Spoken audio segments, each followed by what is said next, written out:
जी अस्सलाम वालेकुम सर, आवाज नहीं आ रही।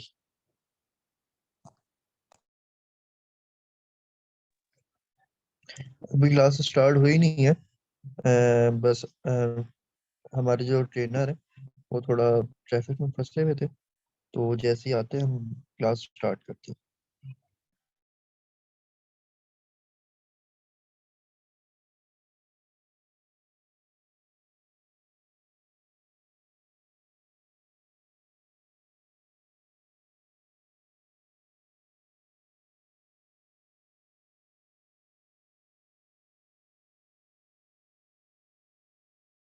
होंगे। आप लोगों को मेरी आवाज़ क्लियरली आ रही? माज़र ट्रैफिक की वजह से जो है आज थोड़ा सा मैं लेट क्लास स्टार्ट कर रहा हूँ। अब जस्ट जस्ट कंफर्म, आप लोगों को मेरी आवाज़ आ रही है या नहीं आ रही? जी आ रही है जी सर। सर आ रहे हैं, आ रही है चलिए, सर। मुझे 1 मिनट दें। Let me share the screen with all of you.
Assalamu alaikum everyone.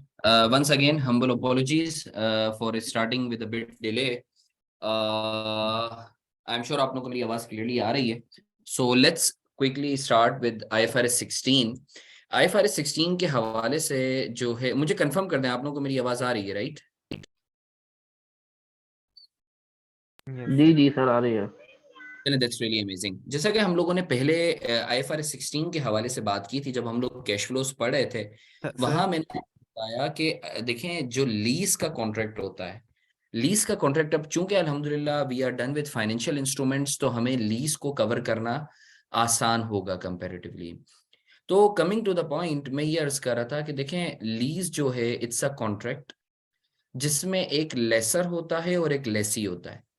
Laser जिसका एसेट होता है और लेसी जिसको किराए पे एसेट दिया जाता है इस्तेमाल करने के लिए for a certain period of time. Having said that, फिर हमने बात की थी कि देखें, लेसी के पर्सपेक्टिव से ऑपरेटिंग लीज और फाइनेंस लीज, सिमिलरली लेसर के पर्सपेक्टिव से भी ऑपरेटिंग लीज और फाइनेंस लीज. अच्छा, जो हम लोगों ने IAS 7 पढ़ते हुए, जब IFRS 16 की हम लोगों ने बेसिक्स की थी, तो उसमें क्या मैंने आपको बताया था कि IFRS 16 लाया क्यों गया है, IAS 17 को रिप्लेस क्यों किया है? मैंने आप इसको इसकी वजह बताई थी आप लोगों को. नहीं सर, नहीं बताई. मैंने आप लोगों को लॉजिक बताई थी कि व्हाई देयर. अच्छा, मैं अभी बता देता हूँ. देखें, अगर आप जरा रिकॉल करें तो ऑपरेटिंग लीज में, जबकि फाइनेंस लीज में उससे ROUA भी बुक करना होता है, लीज लायबिलिटी भी बुक करनी होती है, और जो है क्या कहते हैं, interest expense, depreciation expense, rental paid. तो लेसी के पर्सपेक्टिव से जरा आप मुझे बात बताएं कि कौन सी लीज को किस तरीके से क्लासिफाई करना ज्यादा आसान है, सर आपका इंटरनेट मेरे ख्याल ऑपरेटिंग है स्टेबल नहीं, आवाज कट रही है बार बार. लीज के तौर पे या फाइनेंस लीज के तौर पे? Operating lease. आवाज कट रही है. ओके.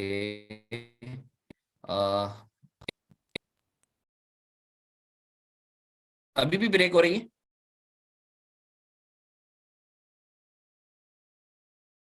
अभी ठीक थी जो भी आपने बोला सर. ओके.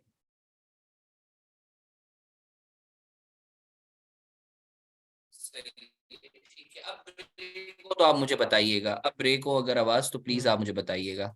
सर हो सही, रही तो थी मैं ये अभी अर्ज आपने कर जब रहा बोला था था. कि देखें, अच्छा चल, अच्छा, आप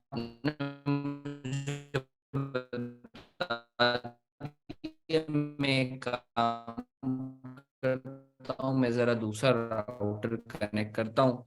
जस्ट होल्ड ऑन विद मी.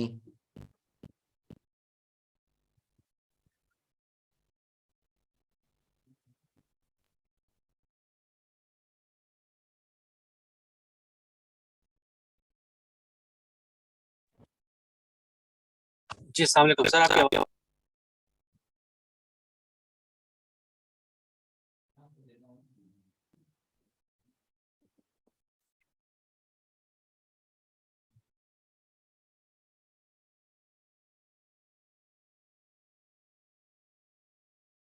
हाँ, मैं बिल्कुल जो है ये राउटर रीसेट कर रहा हूँ.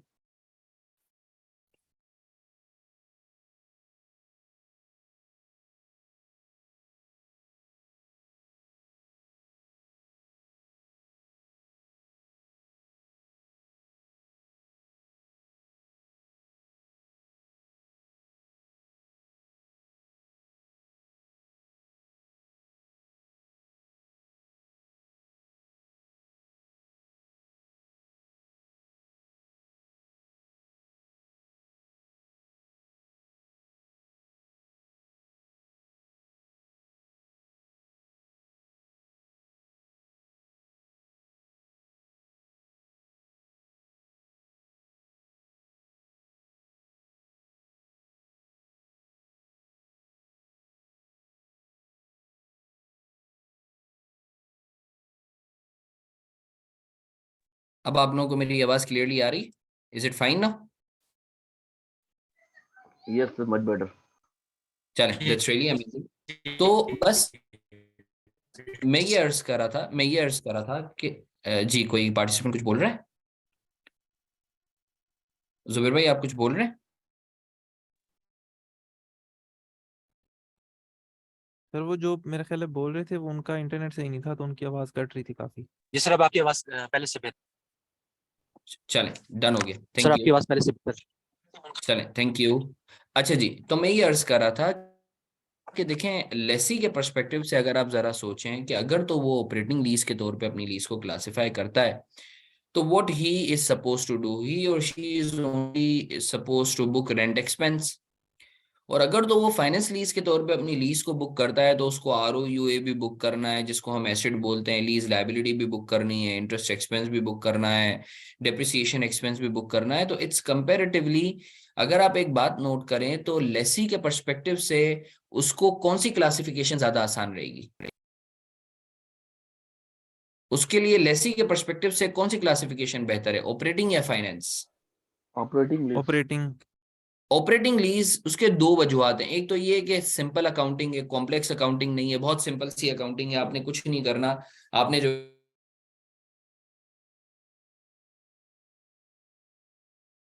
वो सिर्फ रेंट एक्सपेंस बुक करना है हर साल का।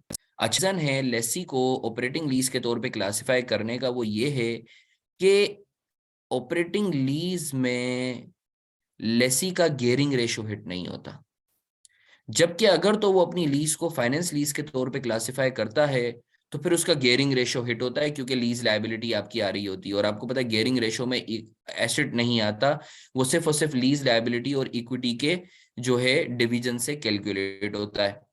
और आप लेंडर्स के लिए जो है, जो सबसे अहम रेशो होता है, वन ऑफ द अहम ratio is gearing ratio. Higher the gearing ratio it would show कि यार आपका जो है लायबिलिटी ज्यादा है, तो बैंक का रिस्क ज्यादा हो जाता है। इस पर मैं आपको जी। एक मजे की बात बताऊं, आप मुझे बताएं, जो सबसे बड़ी, सबसे एयरलाइन जो है, एयरलाइन इंडस्ट्री में जो किसी भी एयरलाइन कंपनी का जो सबसे अहम एसेट होता है वो कौन सा होता है? वो होता है airplane.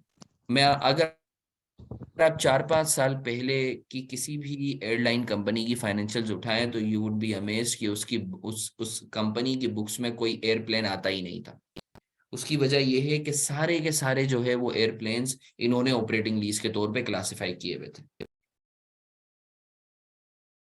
Technically risk and reward transfer हो चुका था, उन्होंने अरेंजमेंट इस तरीके का किया था कि हर 7 महीने बाद जो है वो नया कॉन्ट्रैक्ट कर लेते थे 20 सालों के लिए।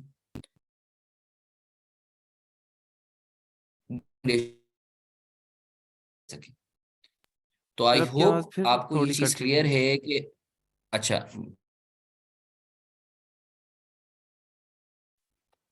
ठीक है, मैं कोशिश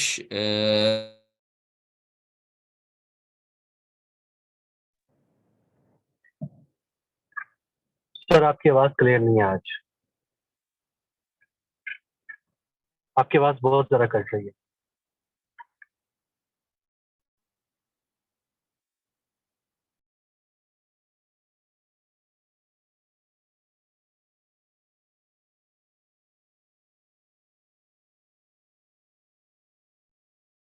ये आप लोगों को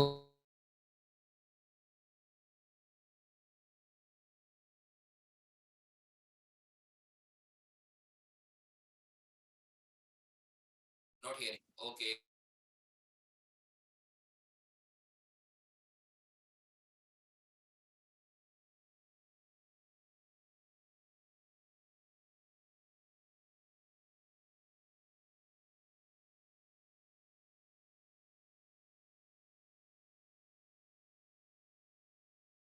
मैं अपने मोबाइल से के हॉट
अब बेहतर है आवाज। मैंने दूसरा जो है क्या कहते हैं अपने इनफैक्ट मोबाइल का हॉटस्पॉट कनेक्ट किया है, तो आप मुझे प्लीज कंफर्म कर सकते हैं, इज इट फाइन नाउ?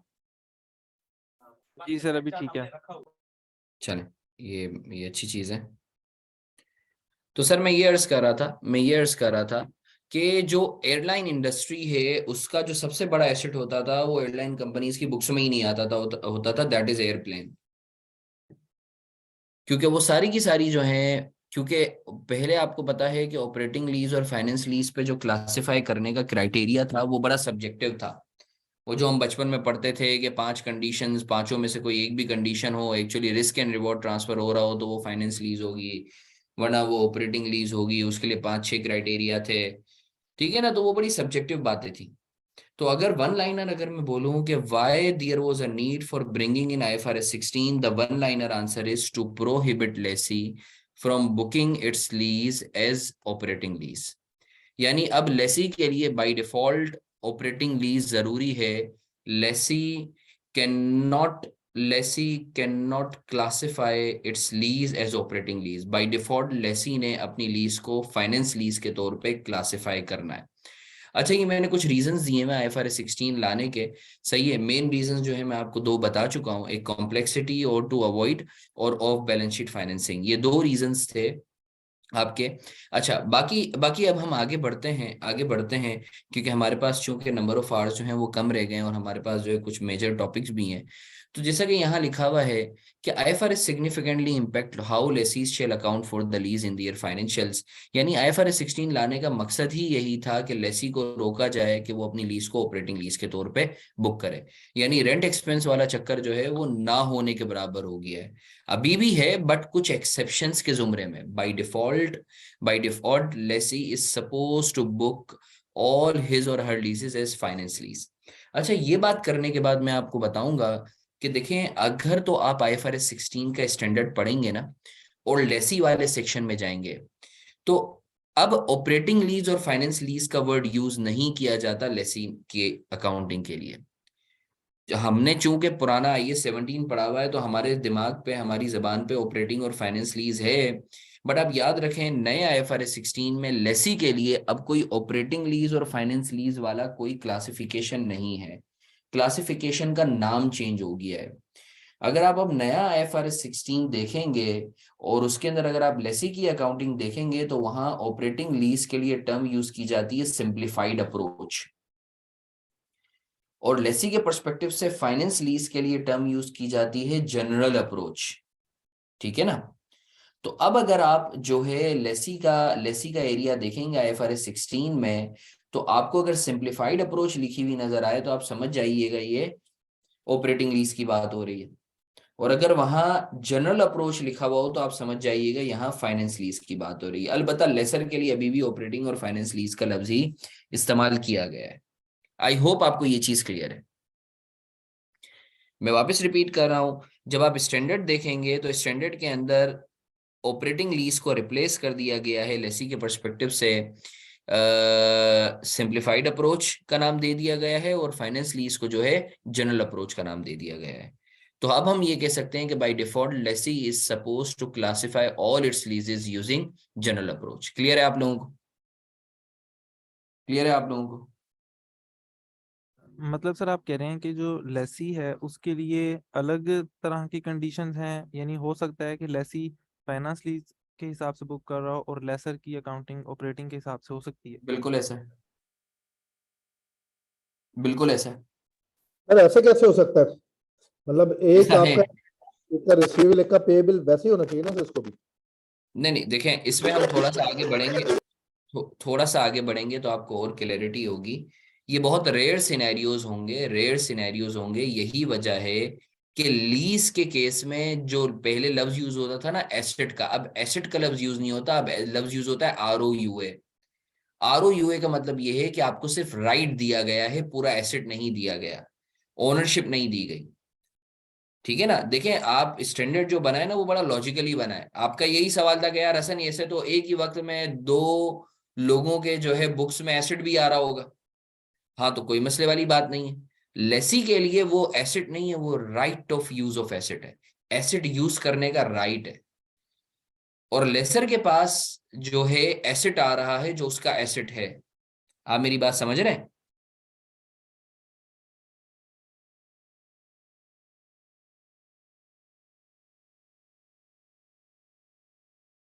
अच्छा सर, जी जी ये जो आपने बताया कि ऑफ बैलेंस शीट फाइनेंसिंग होती थी, इसका यही मतलब है ना कि चूंकि लीज लायबिलिटी बुक नहीं होती थी तो हमारे लॉन्ग टर्म डेट इफेक्ट नहीं होते थे। बिल्कुल ऐसा है, बिल्कुल ऐसा है, बिल्कुल ऐसा है। आप ये जरा जो है ना, ये एक में सिनेरियो मैंने जो है ये बनाया 6, ये आप जरूर देखिएगा। आपको इससे यानी इस इम्प्रूव्ड कंपेरेबिलिटी है ना, आपको इससे IFRS 16 क्यों आया उसका जिस समझ आ जाएगा। ये जो नंबर 6 है, पेज नंबर अगर आप देखें, पेज नंबर 4 पे जो रीजन नंबर 6 है for bringing in IFRS 16 in place of IAS 17, आपको पूरा समझ आ जाएगा। सर ये बात अच्छा भी जी, सही है, जब नॉर्मली कहीं इन्वेस्टमेंट की जाती है तो वहां जब गियरिंग देखी जाती है तो लॉन्ग टर्म डेट को इक्विटी के साथ कंपैरिजन किया जाता है, करंट को तो इग्नोर कर दिया जाता बिल्कुल ऐसा है, है। और अगर ये बिल्कुल फेलियर ऐसा है, होगा फिर तो बड़ा बिल्कुल ऐसा है। यहाँ तक कि एक स्टडी थी, आईफेक ने की थी, कि आप जितना अपनी बैलेंस शीट पे दिखा रहे हो ना लोन, इस लीज की वजह से जो है एक एनालिसिस था कि 80 और 90 टाइम्स जो है कंपनी जो है ऑलरेडी गियर्ड है। मगर चूंकि मनूवरिंग करते थे तो उस गियरिंग वाला जो इम्पैक्ट होता था वो कभी बैलेंस शीट पे आता ही नहीं था। उसकी वजह से आपकी जो आपका एनालिस्ट होते हैं, आपके जो इन्वेस्टर्स होते हैं, आपकी जो रेटिंग कंपनीज होती हैं, वो सब जो है वो मैनिपुलेट होते थे। जी तो जी खैर, बिल्कुल। Coming to the point, coming to the point. अब देखें, IFRS 16 में सिर्फ ये वाली चीज नहीं है, और भी कोई बहुत सारी बेहतरियां आई हैं। एक बेहतरी ये है कि लीज की डेफिनेशन को बड़ा अच्छे से डिफाइन किया गया है IFRS 16 में, जो कि पहले IAS 17 में नहीं किया गया था। यानी अब बाकायदा इलस्ट्रेशंस के साथ जो है लीज की डेफिनेशन को बताया गया है। मैं जरा क्विकली बात भी कर लेता हूं। देखें, कोई भी कॉन्ट्रैक्ट, लीज का कॉन्ट्रैक्ट, अभी जैसे मैं जब भी कंसल्टेंसी प्रोवाइड करता हूं तो जितने भी लेसीज हैं वो सब के सब जो है मुझसे यही पूछते हैं कि हसन कोई तरीका बताओ कि हम जो है जनरल अप्रोच से बच जाएं बीइंग अ लेसी, हम फाइनेंस लीज से बच जाएं बीइंग अ लेसी, हम जनरल अप्रोच से बच जाएं। तो मैं इनको यही बोलता हूँ कि यार देखें, एक्सेप्शंस को हटा के एक ही तरीका है, वो ये है कि आप लीज कॉन्ट्रैक्ट की डेफिनेशन से ही अपने आप को बाहर कर दें ताकि ये स्टैंडर्ड ही अप्लाई ना हो। वरना आप जो है अपनी लीज को फाइनेंस लीज या जनरल अप्रोच के तहत क्लासिफाई करने से नहीं बचा सकते। अब सर, लीज की डेफिनेशन इसलिए बहुत बहुत इंपॉर्टेंस की हामिल है।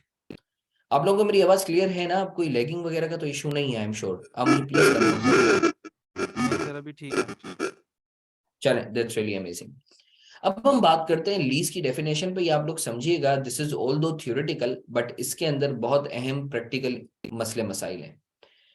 अच्छा जी, अब लीज, कौन सा कॉन्ट्रैक्ट लीज का कॉन्ट्रैक्ट कहलाएगा और IFRS 16 में फॉल होगा? A lease is defined as a contract or part of a contract that conveys the right to use, that conveys the right to use। इसका मतलब है, पहली बात है राइट टू यूज होगा, एन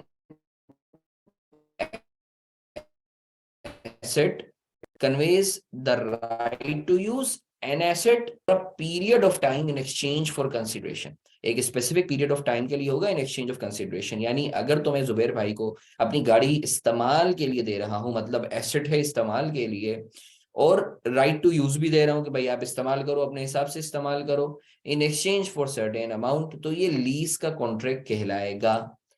अब इस डेफिनेशन के अंदर दो अहम बातें हैं जो हमें समझनी है।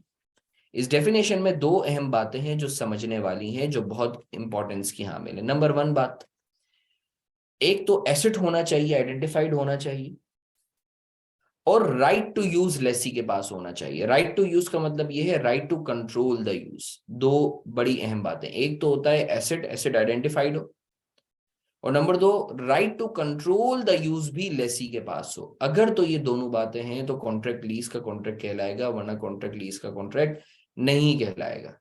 तो हसन उस कॉन्ट्रैक्ट में अगर तो वो लीज का कॉन्ट्रैक्ट नहीं है, उसको अगर उसके ऊपर अगर कोई एक्सपेंस आता है तो उसका क्या करें? उसको नॉर्मल एक्सपेंस की तरह बुक कर लें, जैसा आपका दिल चाहे। बट IFRS 16 उस पर अप्लाई नहीं होगा अगर इन दोनों में से कोई एक बात भी मिसिंग है तो।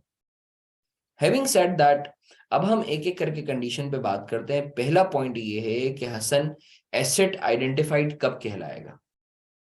यानी अभी हम पढ़ रहे हैं कि कोई भी कॉन्ट्रैक्ट, लीज का कॉन्ट्रैक्ट उस वक्त होगा जब उसमें एसेट आइडेंटिफाइड हो और right to control the use lessee के पास हो। अब हम पढ़ते हैं कि एसेट आइडेंटिफाइड कब होगा। इसकी पहले मैं आपको आम फहम जबान में एग्जांपल दे दूं। लेट्स से आरिफ भाई ने मुझसे कॉन्ट्रैक्ट किया, अब मैं वेंडर हूं, पिक एंड ड्रॉप सर्विसेज देता हूं। आरिफ भाई ने मुझसे बोला कि यार हसन, तुमने जो है, आपने मुझे बताना है मेरा एसेट आइडेंटिफाइड है इस सिनेरियो में या नहीं। आरिफ भाई ने मुझसे कॉन्ट्रैक्ट किया कि हसन तुम जो है 2, 3 या 5 साल जो भी टाइम पे पीरियड है, आपने सिर्फ ये बताना है एसेट आइडेंटिफाइड है या नहीं। तुम मुझे पिक एंड ड्रॉप दोगे, सुबह ऑफिस ड्रॉप करोगे और शाम में जो है मुझे ऑफिस से घर ड्रॉप करोगे, और मेरा फ्लीट है 20 गाड़ियों का। बस इतना सा कॉन्ट्रैक्ट है कि पिक एंड ड्रॉप सर्विस देनी है। मुझे बताएं ये जो पिक एंड ड्रॉप सर्विस का कॉन्ट्रैक्ट है इसमें क्या एसेट आइडेंटिफाइड है या नहीं है? है सर। कहाँ है एसेट आइडेंटिफाइड? नहीं है सर। नहीं है ना। यानी मेरे पास 20 गाड़ियों का फ्लीट है, अब मेरी मर्जी में कभी गाड़ी नंबर ए भिजवा रहा हूँ, कभी बी भिजवा रहा हूँ, कभी सी भिजवा रहा हूँ, कभी डी भिजवा रहा हूँ, एसेट आइडेंटिफाइड नहीं है। क्लियर है आपको?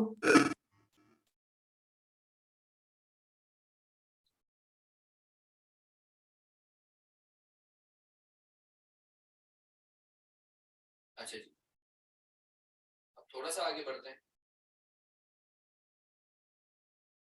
थोड़ा सा आगे बढ़ते हैं।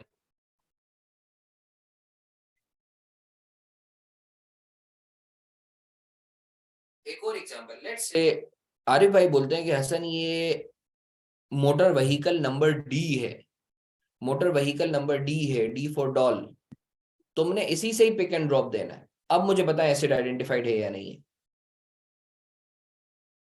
नो। अब तो आइडेंटिफाइड है ना, व्हीकल नंबर डी है, पता है एसेट तो आइडेंटिफाई हो गया ना, व्हीकल नंबर डी। सही है? क्लियर है आपको? जी सर। एग्जांपल्स के अंदर जो है वो क्लैरिटी है। पहली एग्जांपल में एसिड आइडेंटिफाइड नहीं था, दूसरी एग्जांपल में एसिड आइडेंटिफाइड है। आगे बढ़े। अच्छा जी, अब इधर जो है कुछ मॉडलिटीज हैं, कुछ जो है वो प्रैक्टिकल निटिग्रिटीज हैं जो हमें देखने की जरूरत है।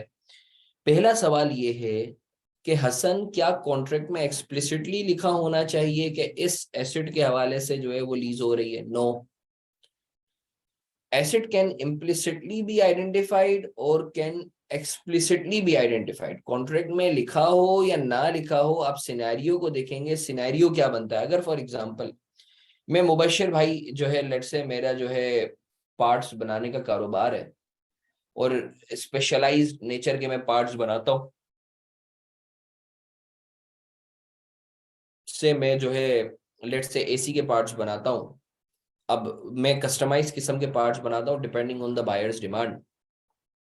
अब मुबशिर भाई ने मुझे बोला, यार हसन जो है तुम एक काम करो, तुम मेरे लिए ना इस स्पेक्स के जो है वो पार्ट्स बनाना। सही है? अब मुझे उसके लिए जो है एक मशीनरी खरीदनी पड़ेगी जो एक्सक्लूसिवली यही पार्ट्स बनाती होगी, और कहीं और इस्तेमाल भी नहीं हो सकती है, क्योंकि उस मशीन को स्पेशली इन्हीं कस्टमाइज्ड पार्ट्स बनाने के लिए जो है वो परचेज किया है। इस सिनेरियो में कॉन्ट्रैक्ट हुआ है पार्ट्स बनाने का 5 साल तक, कहीं भी एसेट का जिक्र भी नहीं हुआ है। मगर मुझे बताएं इस सिनेरियो में क्या एसेट आइडेंटिफाइड है या नहीं है? जी बिल्कुल आइडेंटिफाइड है सर, क्योंकि आपको पता है कि वो जो स्पेयर पार्ट्स हैं वो बनेंगे ही किसी स्पेसिफिक एसेट से जो स्पेशली सिर्फ इसी कंपनी के लिए खरीदा जाएगा। सही। तो सर पहला सिनेरियो, पहली मॉडलिटी, पहली कंफ्यूजन कि अगर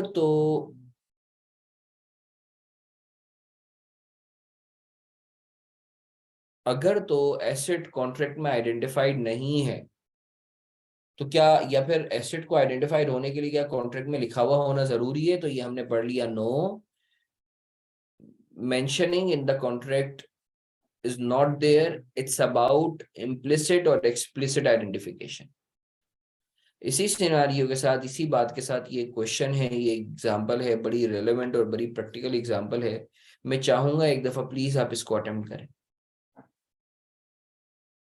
अभी हम पहले सिनेरियो पर हैं कि लीज में एसिड आइडेंटिफाइड कब कहलाएगा। अभी हम पहले सिनेरियो पर हैं कि लीज कोई भी कॉन्ट्रैक्ट में, कोई भी कॉन्ट्रैक्ट हो, लीज का कॉन्ट्रैक्ट होने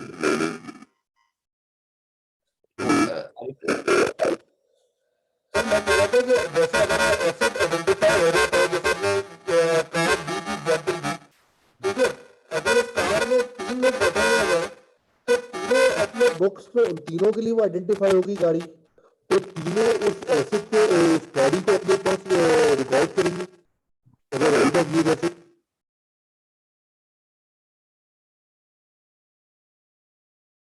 आपका आपका आरिफ भाई आपकी आवाज बिल्कुल भी नहीं आ रही है। या तो मेरे नेट का मसला है या बाकी पार्टिसिपेंट को भी वाकई इशू आ रहा है। Can anyone confirm? आपके नेट का मसला नहीं है, ये जो आवाज है ना उनका माइक का मसला है। आवाज का मसला है। ओके आरिफ भाई बिल्कुल भी आवाज नहीं आ रही है। इनफैक्ट ऐसा लग रहा है बहुत ही यानी जो है ना वो बिल्कुल ही जो है समझ ही नहीं आ रही है। अच्छा सर, मैं फिर अपना नेट चेक करके देखता हूँ। वैसे अभी आवाज आई है सर आपको? आरिफ भाई नहीं आ साउंड रही भी है। clear नहीं है। सर ये आरिफ भाई के नेट का मसला नहीं है, वो माइक का मसला है। हो सकता है आरिफ भाई या तो आप मोबाइल से कनेक्ट होके आप जो है सवाल पूछ लें, क्योंकि बिल्कुल भी थोड़ी बहुत भी समझ आती ना मैं कोशिश कर लेता हूँ, बिल्कुल ही डिस्टॉर्टेड है। सर व्हाट्सएप पे ऑडियो मंगा लें। हाँ व्हाट्सएप पे आप ऑडियो भेज दें आरिफ भाई। अच्छा जी, मीनवाइल आरिफ भाई जो है व्हाट्सएप पे ऑडियो भेजते हैं, हम थोड़ा सा आगे बढ़ते हैं इस एग्जांपल पे। बाकी पार्टिसिपेंट्स प्लीज मुझे इनपुट दें, क्या इस एग्जांपल में एसिड आइडेंटिफाइड, अभी आपने लीज के बारे में नहीं बताना, अभी आपने सिर्फ ये बताना है कि ये जो एग्जांपल है उसमें क्या एसिड आइडेंटिफाइड कहलाएगा या नहीं। Please over to you.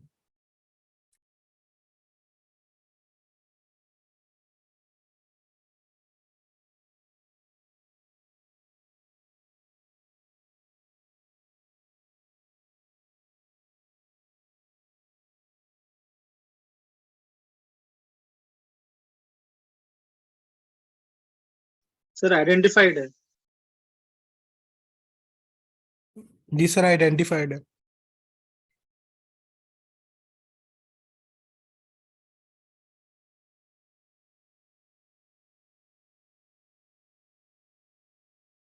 फिर इस एग्जांपल में तो आइडेंटिफाइड हुआ है।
अच्छा, अरे भाई आपका आपका सवाल ही मैं सुन रहा था। देखें, अभी तो मैं ये बात ही नहीं कर रहा कि जो है ये लीज का कॉन्ट्रैक्ट है या नहीं है। अभी तो मैं सिर्फ इतनी अर्ज कर रहा हूं कि इस कॉन्ट्रैक्ट में एसेट आइडेंटिफाइड आपके लिए है या नहीं है। एसेट आइडेंटिफाइड है, उनके लिए भी होगा जो बाकी पार्टिसिपेंट्स। अब आहिस्ता आहिस्ता करके मैं फिल्टर आउट करवाऊंगा, सही है ना? तो आप खुद समझ जाएंगे। अरे भाई सही है, I hope you got the point. अभी ऐसा ऐसा करके जो आपके सवालात है ना, जो कंफ्यूजन है, वो ऐसा ऐसा करके क्लियर करता रहूंगा मैं, क्योंकि मैं स्टेप बाय स्टेप जो है ना एक एक कंपोनेंट को उठा के चल रहा हूँ। अच्छा जी, इस सवाल में जो है जरा मुझे बताएं कि एसिड आइडेंटिफाइड है या नहीं है। सर एसिड तो है आइडेंटिफाइड, स्पेसिफिक है, स्पेसिफिक डिजाइन है, तो आइडेंटिफाइड हाँ, तो है। अगर आप देखें, अच्छा एसिड कौन सा है यहाँ जो एसिड आइडेंटिफाइड है, वो कौन सा एसिड है?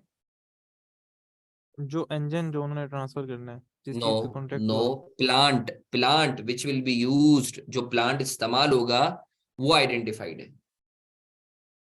सर बट वो प्लांट तो एंटिटी बी इस्तेमाल करेगी ना उन इंजन को बनाने किसके के लिए लिए। इस्तेमाल करेगी? किसके लिए इस्तेमाल करेगी? वो इंजन जो एंटिटी ए को वो ट्रांसफर करेगी उनको बनाने हाँ, के तो लिए। इफेक्टिवली एंटिटी ए ने एंटिटी बी का प्लांट जो है वो रिलीज पे लिया हुआ है।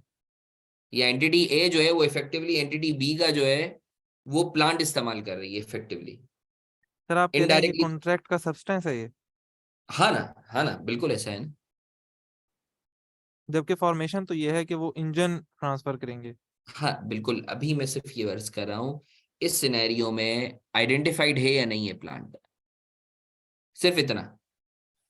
जी, जो प्लांट इस्तेमाल होना है वो भी हाँ, आइडेंटिफाइड ही वो है बिल्कुल। आइडेंटिफाइड है। आप ये नहीं बोल सकते कि भाई एंटिटी ए को नहीं पता कौन सा प्लांट इस्तेमाल होगा, आप ये नहीं बोल सकते। अगर तो आप ऐसा बोल सकते हैं तो आप मुझे बता दें। मैं सिर्फ ये बोल रहा हूं कि लेसी के पर्सपेक्टिव से आप ये बता दें, क्या लेसी ये कह सकता है कि मुझे नहीं पता कौन सा प्लांट होगा?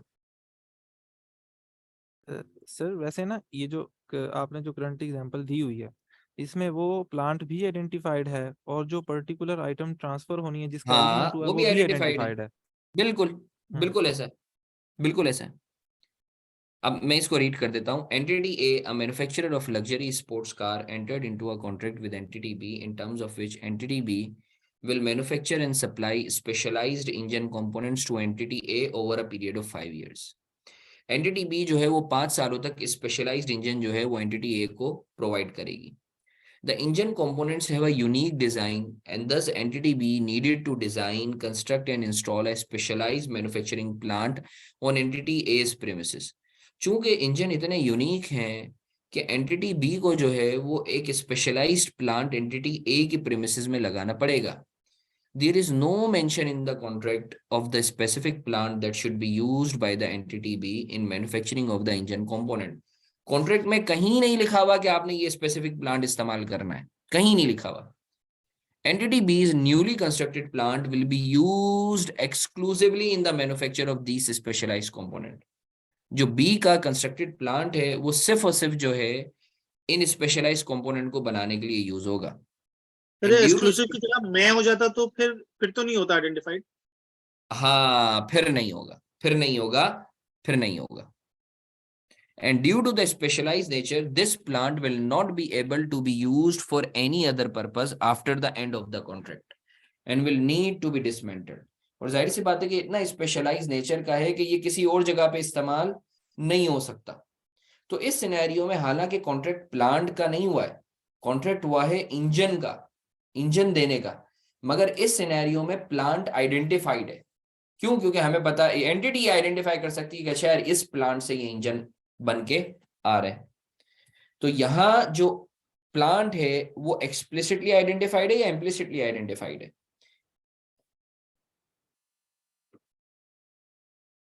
इम्प्लिसिटली आइडेंटिफाइड है, कॉन्ट्रैक्ट में कहीं नहीं लिखा हुआ, इम्प्लिसिटली आइडेंटिफाइड है। ये सॉल्यूशन है इसका, अगर आप लोग एक दफा इसको रन थ्रू कर लें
फिर आप 1 मिनट ऊपर डेफिनेशन भी दिखाना।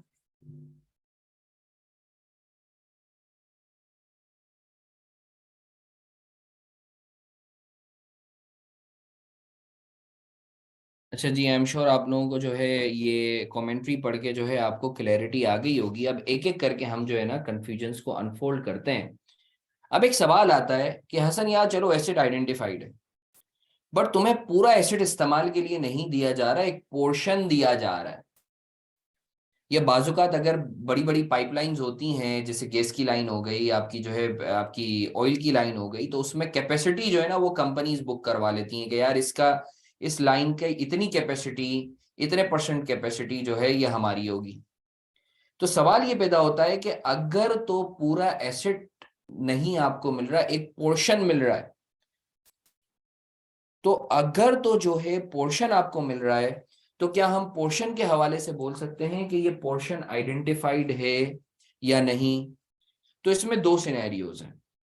अगर तो देखें वो जो पोर्शन आपको मिल रहा है, अगर तो वो फिजिकली डिस्टिंक्ट है ना, फिजिकली डिस्टिंक्ट है यानी फिजिकली सेपरेबल है, तो फिर तो आप बोलेंगे वो जो फिजिकली डिस्टिंक्ट पोर्शन है वो आइडेंटिफाइड है। फॉर एग्जाम्पल आपके ऑफिस में 4 रूम्स हैं, सही है ना? और अगर आप 4 बंदों को जो है इसको अलग अलग दे देते हैं, तो क्या ये जो 4 रूम्स हैं ये फिजिकली डिस्टिंक्ट है, अलग अलग हैं? जी बिल्कुल अलग अलग हैं, सही है ना? तो ये जो 4 रूम्स हैं ये आइडेंटिफाइड कहलाएंगे। इसके बरक्स ये जो अभी गाड़ी में सीटों की बात की थी कि यार टेक्निकली ये तो गाड़ी का एक पोर्शन आपको दे रहे हैं ना, क्या वो फिजिकली सेपरेबल है? नो, फिजिकली सेपरेबल नहीं है वो। आई होप आपको क्लियर है आरिफ भाई। वो जो आपने अभी गाड़ी की एग्जांपल दी थी, तो उसके अंदर आपको एक पोर्शन मिला था जो फिजिकली सेपरेबल नहीं था, तो वो सीटें आइडेंटिफाइड नहीं कहलाएंगी, सही है? आई होप आपको क्लियर है। अच्छा जी,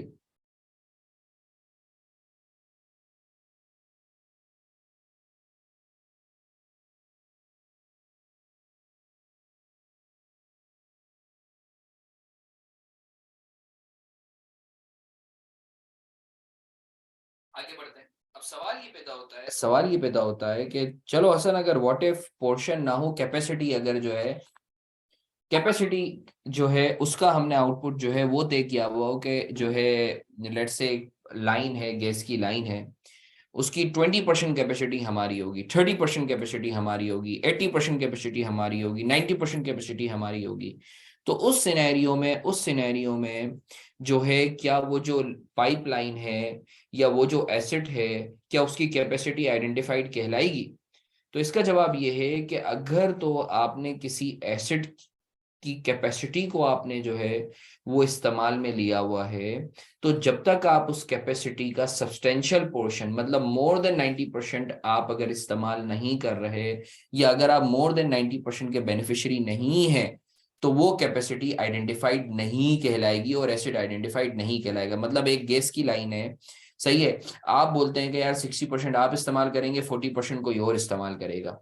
चूंकि ये सब्सटेंशियली सारा का सारा बेनिफिट आपको नहीं मिल रहा, तो इस सिनेरियो में ये जो लाइन है ये आइडेंटिफाइड नहीं कहलाएगी। और इस सिनेरियो में अगर तो बाकी कंडीशंस पूरी हो भी जाती हैं लीज की, तो भी ये लीज का कॉन्ट्रैक्ट नहीं कहलाएगा। आई एम श्योर आपको क्लियर है। मैं चाहूंगा एग्जाम्पल नंबर सर 2 ये एक मिसाल दफा। कह दी आपने, दोबारा बताएं। मैंने ये एग्जाम्पल दी, जैसे एक पाइपलाइन है, गैस की लाइन है, सही है ना, ऑयल की लाइन ले लें आप। अब ऑयल की पाइपलाइन है, उसका आप बोलते हैं कि यार इसकी 40% कैपेसिटी मैं इस्तेमाल करूंगा, बाकी 60% कोई और इस्तेमाल करे तो करे। तो सवाल ये पैदा होता है ये जो 40% कैपेसिटी है, कैन आई से कि वो आइडेंटिफाइड है? सर लाइन से क्या मुराद है आपकी? एक तो है कि जहां से आ रही है, और एक है जिस जो है ना पाइपलाइन या जिस मीडियम के थ्रू आ रही है। जहां से आ रही है मुराद मैं उसकी बात कर रहा हूँ। अच्छा उस प्लांट की यानी टोटल बिल्कुल कैपेसिटी की बात। बिल्कुल बिल्कुल बिल्कुल।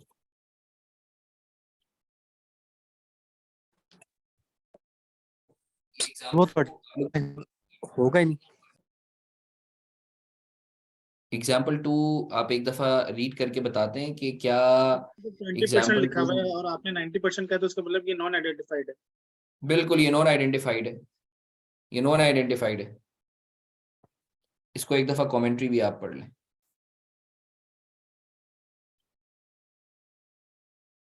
सर ये डॉक्यूमेंट आप ग्रुप में शेयर कर दें। मैं लाजमी शेयर कर देता हूँ, मैं लाजमी जो है थोड़ी देर में शेयर कर देता हूँ। वो असल में मैं डेफिनेशन दोबारा एक दफा देखना चाह रहा था लीज की। मैं भेज देता हूँ।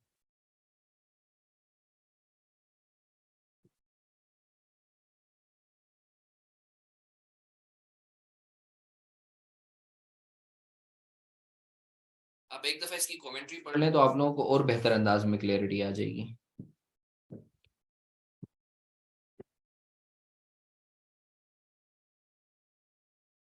आरिफ साहब बिल्कुल कर सकते हैं, it depends on, it varies on कि आप क्या मेथोडोलॉजी, अगर 4 कमरे हैं सेम साइज के तो 25%, 25%, 25% इस तरीके से आप कर सकते हैं। No worries in that.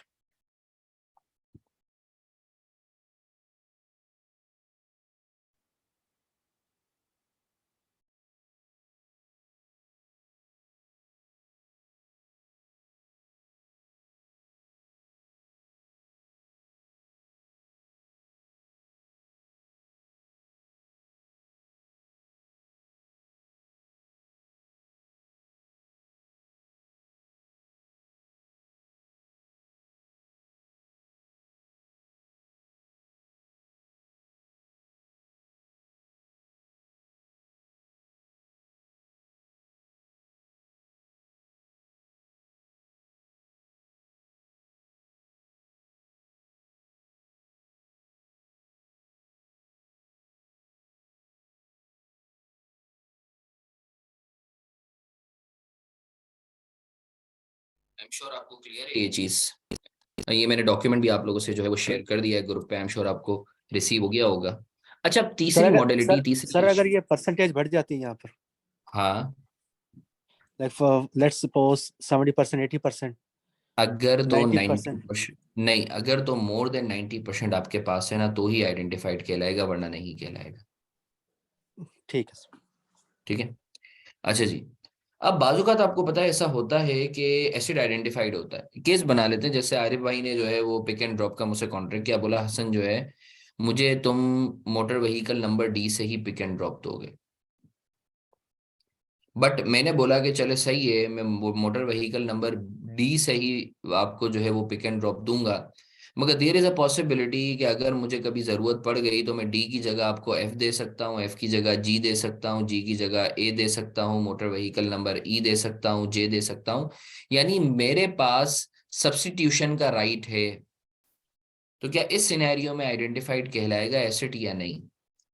तो याद रखिएगा, अगर तो सप्लायर के पास सब्सटेंटिव राइट टू सब्स्टिट्यूट है ना, अगर तो सप्लायर के पास सब्सटेंटिव राइट टू सब्स्टिट्यूट है ना, तो फिर एसिड आइडेंटिफाइड नहीं कहलाएगा। सब्सटेंटिव राइट का मतलब क्या है कि अगर तो वो सब्स्टिट्यूशन उसके लिए इकोनॉमिकली वायबल है, अगर तो वो सब्स्टिट्यूशन उसके लिए इकोनॉमिकली वायबल है। फॉर एग्जांपल, मेरे पास, मैंने आरिफ भाई ने मुझे बोला कि यार हसन तुम एक काम करो, मेरे यहाँ एक प्लांट लगाओ और मुझे जो है मेरे ऑफिस में प्लांट लगाओ और मुझे जो है कुछ पार्ट्स बना के दो, स्पेयर पार्ट्स। और वो प्लांट लगाने की बहुत सिग्निफिकेंट कॉस्ट है, और मेरे पास राइट है कि मैं जब चाहूँ इस प्लांट को सब्स्टिट्यूट कर सकता हूँ। आप मुझे बताएं, क्या यहाँ सब्स्टिट्यूट करना मेरे लिए इकोनॉमिकली वायबल होगा? आप बताएं।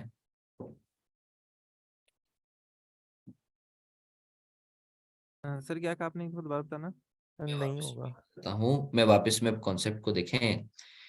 उस सिनेरियो में जहां सब्स्टिट्यूशन का राइट सब्सटेंटिव है, तो और सब्स्टिट्यूशन का राइट सप्लायर के पास है, लेसर के पास है, तो उस सिनेरियो में एसिड आइडेंटिफाइड नहीं कहलाएगा। मैं वापस रिपीट कर रहा हूं, अगर तो सप्लायर के पास ये राइट है कि वो जब चाहे एसिड को सब्स्टिट्यूट कर सकता है और वो उसके लिए इकोनॉमिकली वायबल भी होगा, तो उस सिनेरियो में एसिड आइडेंटिफाइड नहीं कहलाएगा।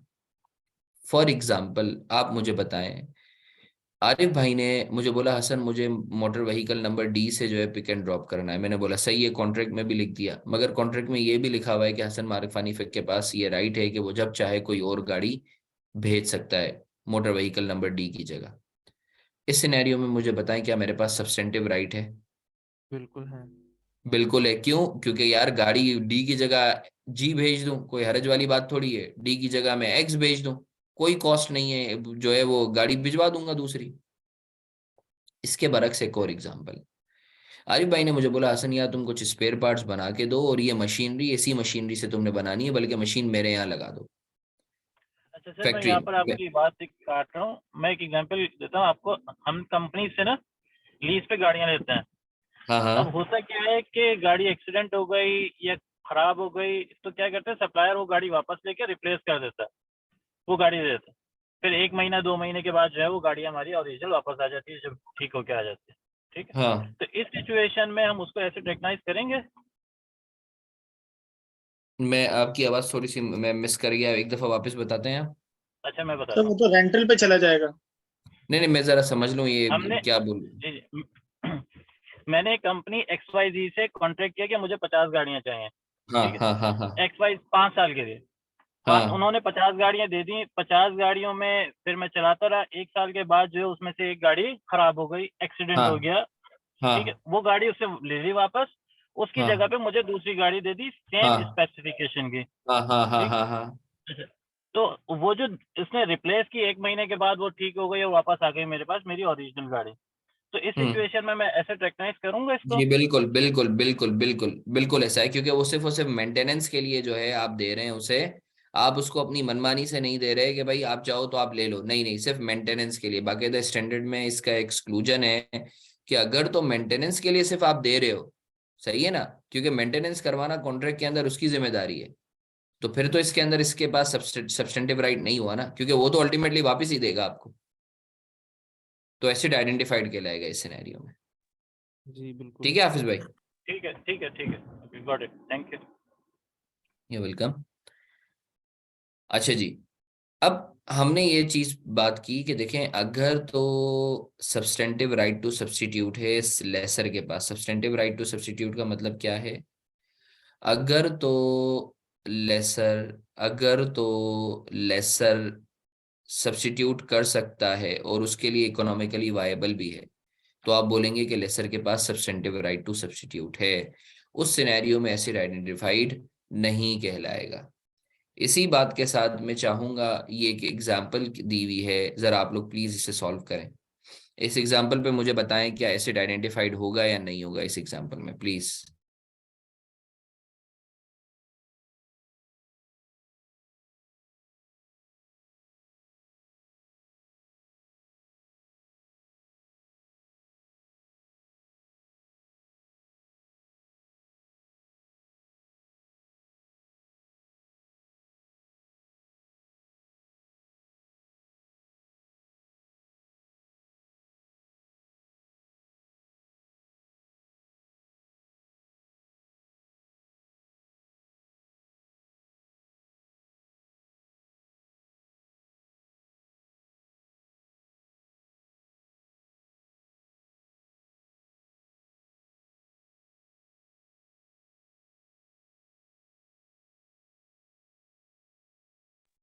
सर नहीं आइडेंटिफाइड।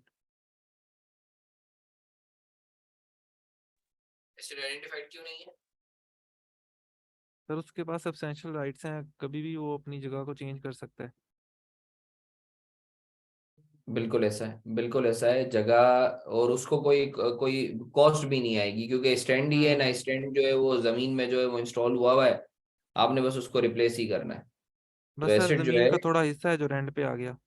बिल्कुल ऐसा है, बिल्कुल ऐसा नहीं। बाद का होता है ना कि भाई वो जमीन जो है वो स्टैंड उसके अंदर जो है वो क्या कहते हैं जमीन में इंस्टॉल हुआ हुआ है, या जमीन को जो है वो थोड़ा सा जो है वो आपने जमीन में जो है वो एम्बेड किया हुआ है। तो फिर एक सवाल आ जाता है कि यार वो फिर इकोनॉमिकली वायबल है या नहीं है। तो फिर वो आपको देखना पड़ेगा कि जहाँ से अलग दूसरी जगह से रेवेन्यू आ रहे हैं और यहाँ जो इसकी कॉस्ट है, सही है, वो कितनी आएगी। यहाँ तो बड़ा सिंपल सा केस है, आपने बस स्टैंड को इधर से उधर ले जाना है, तो किसी और बंदे को दे देनी है जगह, तो इकोनॉमिकली वायबल है, जाहिर सी बात है। तो वो जो 16 स्क्वायर मीटर की जगह है, it would be considered as non identified, reason being lessor has got the right. In fact मैं इस सवाल को पढ़ देता हूँ। Entity A is a small retailer of trendy sunglasses and Entity B owns a shopping center. Entity A enters into a 3-year contract with entity B to use 16 square meters in the shopping center for a stand that entity A will use to display its sunglasses. 16 square meter की जगह जो है वो entity A को चाहिए ताकि वहां जो है वो अपना स्टैंड लगा सके. The contract specifies that entity A has the right to use 16 square meters on the second floor of the shopping center. But the terms of the contract allow entity B to move the stand to a variety of other suitable areas within the shopping center. Entity A के पास right है कि वो second floor पे जो है वो 16 square metre वाली जगह इस्तेमाल कर सकता है, बट एंटिटी बी के पास ये राइट है कि वो जब चाहे उस स्टैंड को मूव कर सकता है.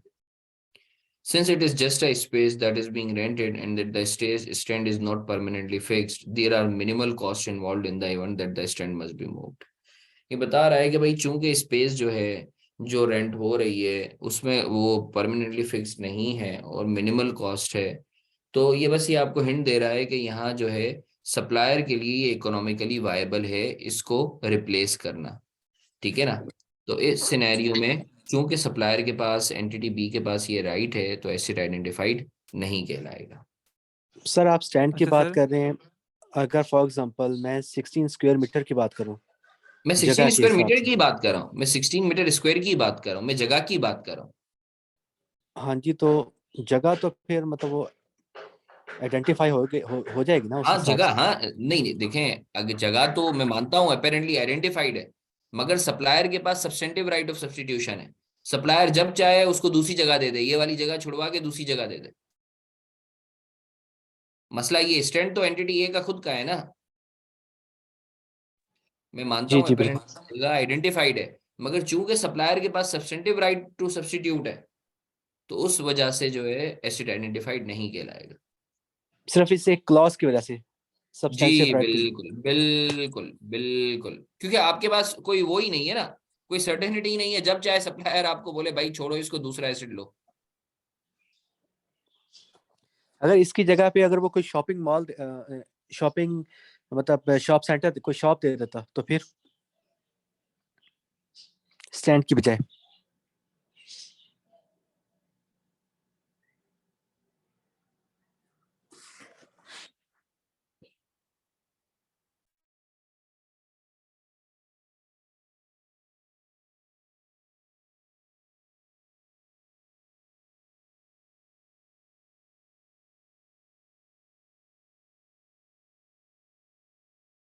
हाँ आप कुछ बोल रहे थे, प्लीज. आप शॉपिंग जी मॉल जी की कुछ, हाँ हाँ जी, मैं ये कह रहा था कि अगर उसके स्टैंड की जगह के अलावा अगर वो कोई वो शॉप दे देता तो फिर वो आइडेंटिफाई हो जाते, राइट. हाँ फिर आया, क्योंकि वो शॉप को जो है वो रिप्लेस, इनफैक्ट शॉप भी आइडेंटिफाइड नहीं होती, वो उसकी वजह है. क्योंकि देखें दो दो दो उसमें है ना सिनेरियोज हैं.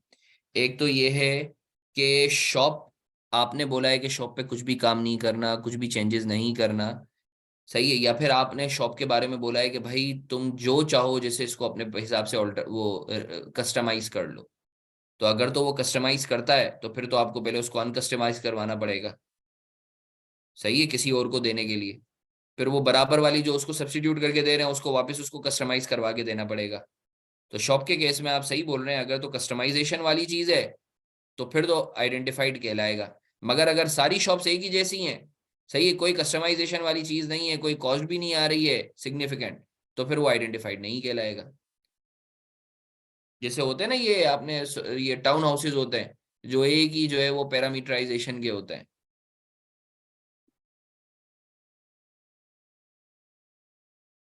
आई होप आपको क्लियर है. अच्छा सर, जी सर ये जो सप्लायर का वर्ड यूज हुआ है, सप्लायर का वर्ड क्यों यूज किया है? लेसर, लेसर एक्चुअली सप्लायर का मतलब जो चीज सप्लाई कर रहा है. ठीक है. ठीक अच्छा है ना. सर, और जो एग्जांपल 1 थी हाँ उसमें ना हम सर जैसे लीज का जो कॉन्ट्रैक्ट उसमें ना इंजन तो हमें एक तरह से परचेज कर रहे थे, एक इम्प्लिसिट कॉन्ट्रैक्ट छुपा हुआ था प्लांट का, है ना, उसे हमने एक हाँ इम्प्लिसिट कॉन्ट्रैक्ट था लीज का बिल्कुल ऐसा जिसे है, हमने आइडेंटिफाई किया. बिल्कुल ऐसा है. अच्छा जी. अब तो हमने बात कर ली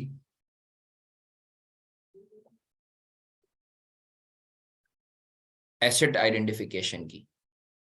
सर अब वो हम बात पिछली कर, एग्जांपल 1 अभी भी कंफ्यूज कर रही है थोड़ा। क्यों? सर जो प्लांट है हमने कहा कि एक तरह से हमने प्लांट भी उससे लीज पे लिया है, क्या इसका ये मतलब है कि इंजन की हमने उसे अलग कॉस्ट देनी है और वो जो प्लांट यूज कर रहा है, जो उसकी प्लांट पर कॉस्ट लग रही है, वो हमसे अलग चार्ज करेगा? जी बिल्कुल, हो सकता है वो नॉमिनल हो, वो हो सकता है वो नॉमिनल हो। यानी लीज, देखें अभी तो हम ये स्टेब्लिश कर रहे हैं ना कि लीज का कॉन्ट्रैक्ट है या नहीं है। अगर लीज को कितने से बुक करना है ये एक अलग बात है, सही है ना। लीज को कितने से बुक करना है वो एक अलग बात है। हाँ, वो नॉमिनल अमाउंट से होगा, या हो सकता है कि वो एक आप ऑनररी वैल्यू दे दें उसको। हम्म। ठीक है ना, अभी तो हम ये स्टार्ट कर रहे हैं, अभी कितने से होगा, क्या मॉडलिटीज होंगी वो हम आगे देखेंगे। जी ठीक है। अच्छा जी, ये तो था पहला कंपोनेंट कि एसेट किसी भी कॉन्ट्रैक्ट में आइडेंटिफाइड कब कहलाएगा। अभी हम लीज वगैरह कुछ पे भी बात नहीं कर रहे, अभी तो हम एक जनरली बात कर रहे हैं कि भाई किसी भी कॉन्ट्रैक्ट में एसेट आइडेंटिफाइड कब होगा। अच्छा, अब बात होता है कि किसी भी कॉन्ट्रैक्ट में राइट टू यूज कब कहलाएगा कि लेसी के पास है। राइट टू यूज का मतलब, आपने वो मुहावरा या कहावत सुनी है ना, आम खाओ गुठलियां मत गिनो। जी। तो स्टैंडर्ड स्टेट्स के कोई भी कॉन्ट्रैक्ट, लीज का कॉन्ट्रैक्ट उस वक्त होगा जब आम के साथ साथ जो गुठलियां किस तरीके से एडजस्ट करनी है या इफेक्टिवली उसको इस्तेमाल कैसे करना है, उसका राइट भी लेसी के पास हो। क्या मतलब? आरिफ भाई मुझे बोलते हैं कि यार हसन, आपने जो है मुझे सुबह से लेके, यानी आपने मुझे पिक एंड ड्रॉप सर्विसेज देनी है, एसेट भी आइडेंटिफाइड है, एक ही गाड़ी होगी आरिफ भाई की जो कि कस्टडी में होगी। मगर मैंने आरिफ भाई को बोला, आरिफ भाई देखें गाड़ी मैंने आपको दे दी, आपको जहां जाना हो आप बताइएगा, मगर मेरा ड्राइवर होगा वो अपने हिसाब से ले जाएगा। अब मैं अगर पाकिस्तान की एग्जांपल दूं तो अगर कराची से एयरपोर्ट जाना है तो वो मेरे ड्राइवर की मर्जी है, वो आपको नुमाइश से ले जाए, वो आपको जो है शारा फैसल से ले जाए, वो आपको जो है गुलशन से ले जाए, वो मेरे ड्राइवर की मर्जी है। इस सिनेरियो में एसिड आइडेंटिफाइड है? जी बिल्कुल एसिड आइडेंटिफाइड है, मगर यहाँ right to control the use lessee के पास नहीं है। ये वही वाली बात हो गई, आम खा रहा है लेसी, लेसी को जहां जा रहा है, मगर वो गुठलियां नहीं गिन सकता। आई होप आपको क्लियर है ये चीज। तो सवाल ये पैदा होता है कि राइट टू यूज या right to control the use lessee के पास कब होगा। आपको मेरी बात समझ आ रही है?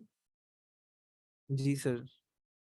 अच्छा, right to control the use उस वक्त लेसी के पास कहलाएगा जब उस एसेट का सारा बेनिफिट लेसी को मिल रहा हो। Right to control the use उस वक्त कहलाएगा जब इस्तेमाल करने का सारा बेनिफिट लेसी को मिल रहा हो। अगर तो सारा बेनिफिट लेसी को नहीं मिल रहा तो आप बोलेंगे राइट टू यूज लेसी का नहीं है। ये एग्जाम्पल है, एग्जाम्पल नंबर 4। मैं चाहूंगा एक दफा प्लीज आप लोग इसको रीड करें और मुझे इसके ऊपर जरा इन्फर करके बताएं कि क्या होगा। सर सारे से मुराद 100%? हाँ, ऑलमोस्ट आप कह सकते हैं 100% आप कर लें। क्योंकि सर इधर लिखा हुआ है सब्सटेंशियली। अब सब्सटेंशियली सब्सटेंशियल। देखें ज्यादातर होता है ये, प्रैक्टिकली अगर मैं बात करूँ ना तो वो 90% या उससे ज्यादा ही होता है, तो ऑलमोस्ट 100% ही बैठ जाता है। तो इसलिए मैंने आपको just to keep the thing simple, आप सब्सटेंशियल पे आप इस चीज पे बोल सकते हैं कि नहीं यार, अगर ऐसा 90% या उससे ज्यादा हो तो ही सब्सटेंशियल होता है। जी बिल्कुल, इट्स फाइन। मगर प्रैक्टिकली जो है जब ये चीज होती है तो वो ज्यादातर 100% पे ही जाके क्लोज होता है। ये डिफाइंड नहीं है यानी कि सब्सटेंशियल कितना होगा, बस समझा जाता बिल्कुल, है मगर हम 90% नॉर्मली प्लस। बोलते हैं मोर देन 90%। हम्म। इस सिनेरियो में मुझे बताएं कि क्या substantial beneficiary of right of use of asset, is it lessee और नॉट?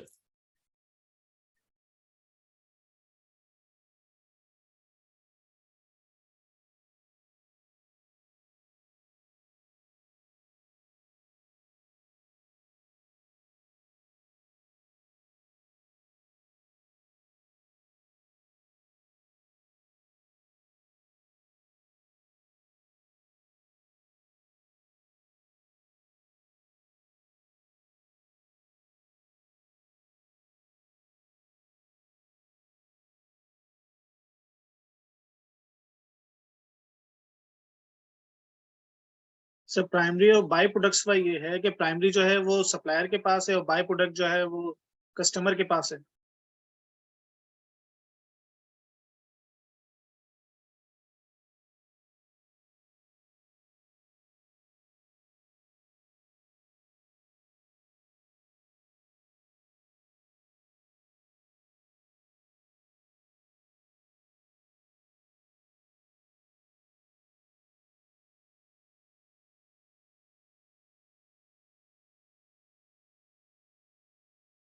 फिर बन रहा है वैसे राइट टू यूज। इसको डिस्कस सर कर लेते हैं जी। सर यही है कि प्राइमरी प्रोडक्ट और बाय प्रोडक्ट, प्राइमरी प्रोडक्ट जो है वो सप्लायर के लिए, बाय प्रोडक्ट जो है वो कस्टमर के लिए, कि वो वहां बेनिफिट ले रहा है, सप्लायर अपनी जगह बेनिफिट ले रहा है और बाय प्रोडक्ट्स में कस्टमर अपना बेनिफिट ले रहा है। ओके, इसको डिस्कस कर लेते हैं हम। Entity A enters into contract with entity B. Entity B owns a wind farm that it uses to generate electricity. Entity B जो है वो ओनर है, लेसर है, विंड फार्म यूज करता है। Entity B, as the owner of the farm, receives the tax benefit. As an owner, वो tax benefit इस्तेमाल ले रहा है, relating to the cost of constructing the farm. सही है. That is, the tax authorities allow entity B to deduct the cost of the farm against its taxable profit. अच्छा, B को जो benefit मिल रहा है tax authority से, वो in capacity of the user मिल रहा है या in capacity of the owner मिल रहा है? जरा मुझे बताएंगे. सर ओनर ऑनर है ना सर वो उसका। हाँ, ये याद रखिएगा लफ्ज, ओनर में और यूजर में फर्क है। लीज में हम ओनरशिप नहीं देते, लीज में हम यूज देते हैं। आगे, in terms of contract entity A buys entity B's entire supply. A जो है वो बी की सारी सप्लाई खरीदता है of green energy, and since entity A is using green energy it also receives renewable energy credits. और चूंकि entity ए green energy को इस्तेमाल कर रहा है, तो जो भी क्रेडिट्स हैं वो भी ग्रीन एनर्जी को इस्तेमाल करने के वो ए को मिल रहे हैं। Identify the primary and by products in this scenario. मुझे बताएं यहाँ कितनी प्रोडक्ट्स हैं? 3, ग्रीन एनर्जी, टैक्स बेनिफिट और एनर्जी क्रेडिट्स। ऐसा ही है, ऐसा ही है। जी सर। अब मुझे इससे बताएं, क्या मुराद है एनर्जी क्रेडिट से?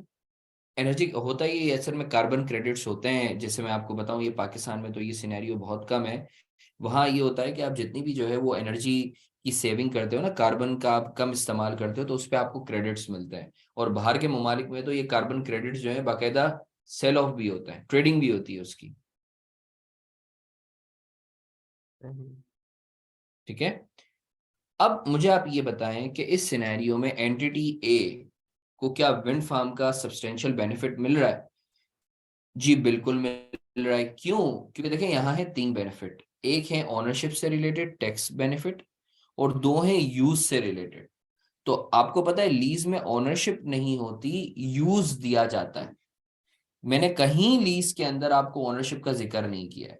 तो यूज से रिलेटेड जो भी बेनिफिट्स हैं वो एंटिटी ए को बीइंग अ लेसी मिल रहे हैं। वो जो तीसरा बेनिफिट है वो तो ओनरशिप से रिलेटेड है, उसका तो यूज से कोई ताल्लुक ही नहीं है, वो इस्तेमाल करे या नहीं करे।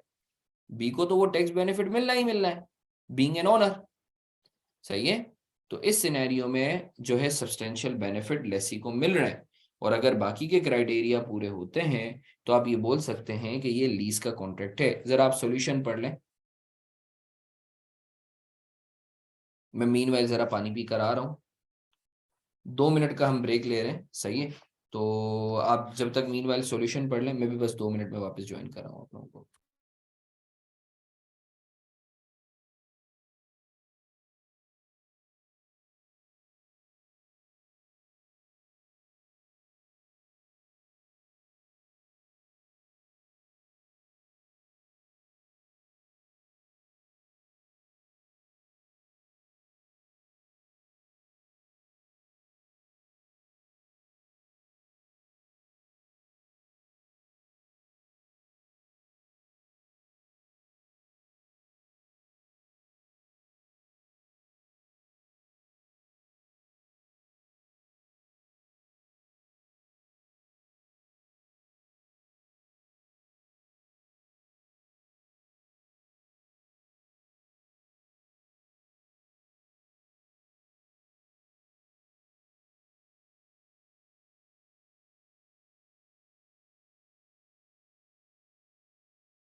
अच्छा जी, वंस अगेन खुशामदीद। हम इसको डिस्कस कर लेते हैं। ये वाला केस आई एम श्योर आप लोगों को जो है वो क्लियर हो गया होगा। अब सर जी जी, सर ये जो ऊबर टैक्स बेनिफिट्स थे, इससे हाँ मुराद हाँ, तो हमारा बीइंग अ पावर सेक्टर जो हमें टैक्स बेनिफिट्स मिलेंगे ना, मिसाल के तौर पर जैसे पावर सेक्टर बीइंग पर an suppose owner of the reduce wind tax. Farm, being an owner of the wind farm. हाँ जी। अच्छा, सिर्फ विंड फार्म के ओनर के होने की वजह से। ना हाँ, उसमें जो लिखा हुआ है अभी फिलहाल, हम्म, ठीक है। यानी अगर बिल्कुल टैक्स ऐसा है, अथॉरिटीज ने कोई स्पेसिफिकली मेंशन कर दिया कि अगर कोई ऐसी फॉर्म का ओनर है तो उसको ये बिल्कुल टैक्स बेनिफिट मिलेगा। बिल्कुल ऐसा है, बिल्कुल ऐसा है।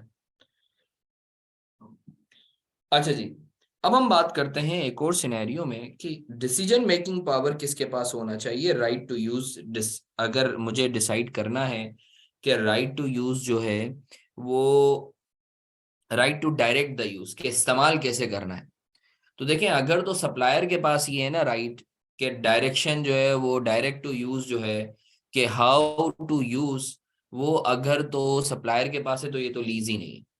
अगर तो कस्टमर के पास है तो फिर ये लीज का कॉन्ट्रैक्ट है। बाजुकात ऐसा होता है कि कोई भी एसेट ऐसे होता है जिसका प्री डिटरमाइंड यूज होता है, उसकी मॉडलिंग ही ऐसे की गई होती है कि जो है उसका एक प्री डिटरमाइंड यूज होता है, यानी वो सुबह 9 से शाम 5 बजे तक चलेगा, सही ना, 5 बजे के बाद बंद हो जाएगा, एक ऑटोमेशन की हुई होती है। तो उस सिनेरियो में जब किसी के पास राइट नहीं है, एक प्री डिटरमाइंड यूज है, तो उस सिनेरियो में हम कैसे आइडेंटिफाई करेंगे। तो देखें अगर तो कस्टमर ऑपरेट कर रहा है या वो जो डिजाइन है वो कस्टमर ने डिजाइन किया है, ठीक है ना, तो फिर तो आप कह सकते हैं कि इस सिनेरियो में लीज का कॉन्ट्रैक्ट है, क्योंकि right to direct the use customer के पास है, क्योंकि जो प्री डिटरमाइंड यूज है वो एक्चुअली कस्टमर की विश पे बनाया गया है। जैसे अभी मैं एक कंपनी के लिए कंसल्टेंसी कर रहा था, तो उन्होंने बताया कि क्योंकि वो लुब्रिकेंट बेस्ड कंपनी है, एमएनसी है, लुब्रिकेंट्स वगैरह बनाती है, तो आपको पता है थोड़ी सी जो है उसमें वेयर हाउस की और बीइंग एन एमएनसी उनकी एक अलग जो है वो क्राइटेरिया होता है। तो उन्होंने बाकायदा वेयर हाउस अपने हिसाब से बनवाया है, हालांकि इस्तेमाल जो है वो सप्लायर के बंदे करेंगे, मगर जो है डिजाइन जो करवाया है वो सारा का सारा कस्टमर ने अपनी विश लिस्ट के हिसाब से करवाया है। तो उस सिनेरियो में एक प्री डिटरमाइंड यूज था, और चूंकि कस्टमर ने डिजाइन करवाया है तो इस सिनेरियो में जो है हम ये बोलेंगे कि right to direct the use lessee के पास है, और अगर बाकी क्राइटेरिया पूरा होता है तो आप ये बोल सकते हैं कि ये लीज का कॉन्ट्रैक्ट है। इसी सिनेरियो को सामने रखते हुए ये आईएफआरएस की एक एग्जांपल है, मैं चाहूंगा इसमें आप जरा मुझे बताएं कि right to direct the use मतलब इस्तेमाल कैसे करना है, क्या वो लेसी के पास है, और क्या अगर तो एसेट आइडेंटिफाइड है तो क्या ये लीज का कॉन्ट्रैक्ट बन सकता है। Please over to you. इस सिनेरियो में मुझे बताएं right to direct the use किसके पास है, और अगर तो एसेट आइडेंटिफाइड है जो कि होगा इसमें, तो क्या ये लीज का कॉन्ट्रैक्ट बन सकता है।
सर एंटिटी ए के पास नहीं है right to direct the use of ship. Yes sir, इनके पास राइट टू डायरेक्ट का तो यूज वो नहीं है, राइट।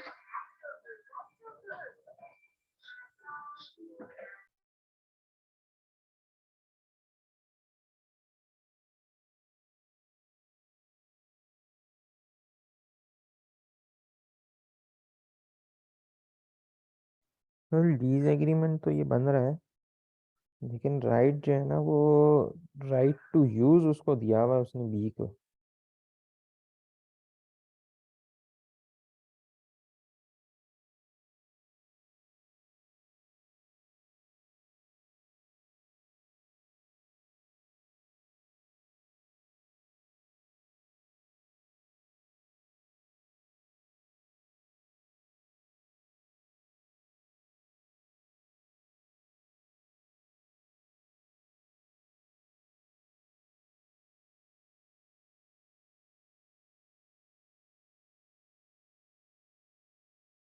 अच्छा जी, यहाँ मुझे बताएं कि right to direct the use lessee के पास है, लेसर के पास है? लेसर नहीं, बिल्कुल लेसर ऐसा है। तो होगा ही तब सर जब लीज होगी, यानी हम फिलहाल तो ये कहेंगे ना कि एंटिटी ए के पास राइट टू डायरेक्ट यूज है ही नहीं, हम लेसी लेसर तो नहीं कह सकते। हाँ, ये आप कह सकते हैं, बिल्कुल ऐसा है, बिल्कुल ऐसा है। Entity A enters into a contract with Entity B, where Entity B will transport Entity A's cargo from South Africa to Australia. The volume of cargo to be transported is such that it requires exclusive use of the ship. ठीक है, charter करवाया हुआ है। The contract specifies the cargo to be transported, बताया हुआ है क्या cargo जा सकता है। The dates the cargo will be transported, dates भी logged है। Detailed route that the ship will take, route भी बताया हुआ है। And the entity B will both and that entity B will both operate the ship and be responsible for all maintenance and safety aspects. The ship is specified in the contract. ठीक है, यहाँ asset तो identified है, अब झगड़ा है right to direct the use पे। Apparently ऐसा लग रहा है कि एंटिटी ए के पास राइट नहीं है, right to direct the use नहीं है, क्योंकि एक तो प्री डिटरमाइंड यूज है जो कि एंटिटी ए ने नहीं बनाया, सही है, और इसको जो ऑपरेट कर रहा है वो एंटिटी बी ही ऑपरेट कर रहा है बीइंग द सप्लायर। तो इस सिनेरियो में right to direct the use नहीं है। अच्छा, अगर तो हम 1 मिनट के लिए मान लें कि एंटिटी ए के पास right to direct the use होता, तो क्या जो है ये लीज का कॉन्ट्रैक्ट कहलाता या नहीं कहलाता?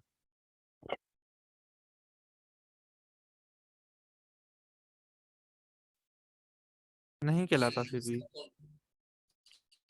ये लीज का कॉन्ट्रैक्ट डेफिनेशन की बेसिस पर कहलाता, डेफिनेशन की बेसिस पर कहलाता, बिल्कुल लीज डेफिनेशन की बेसिस पर, क्योंकि एसिड आइडेंटिफाइड होता, और अगर तो right to direct the use A के पास होता तो डेफिनेशन की बेसिस पे ये लीज का कॉन्ट्रैक्ट कहलाता। ठीक है, एक दफा पढ़ लें तो आपको क्लैरिटी आ जाएगी। सर इसको जूम कर देगा प्लीज। सर मैं इसलिए कह रहा था कि सब्सटेंशियल यूज भी तो था ना, अब शिप का सब्सटेंशियल यूज हमने किया, ये भी तो आइडेंटिफाई नहीं हुआ। एक ट्रिप के लिए तो हमारा ही था ना, पूरा पूरा वो चार्टर हमने करवाया ना, किसी और का माल तो हो ही नहीं सकता था, चार्टर था ना ये, उस एक सर ट्रिप के लिए तो हमारा था ना। ठीक है, यानी लीज है लेकिन डिसाइड करेंगे ऑपरेटिंग है फाइनेंस है, ये बात की बात है। हाँ, अब आप यू गॉट द पॉइंट। अगर आप इसकी कमेंट्री पढ़ेंगे ना तो आपको नीचे यही चीज मिलेगी। You correctly identified. Is it fine now? Maximum zoom इतना ही हो सकता है, वरना फिर वो एक दफा पढ़ेंगे ना आप इसकी कमेंट्री तो आपको अंदाजा हो जाएगा।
आई एम श्योर आप लोगों को क्लियर है। सर 1 मिनट अभी पढ़ रहे हैं। ओके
सर काफी डिटेल कमेंट्री करी हुई है आपने। सर एक चीज जरा क्लियर कर दें कि एंटिटी ए मेंशन किया हुआ है कि must control the use of the ship, but उसके पास तो शिप का कोई कंट्रोल नहीं है। हाँ तो नहीं है ना।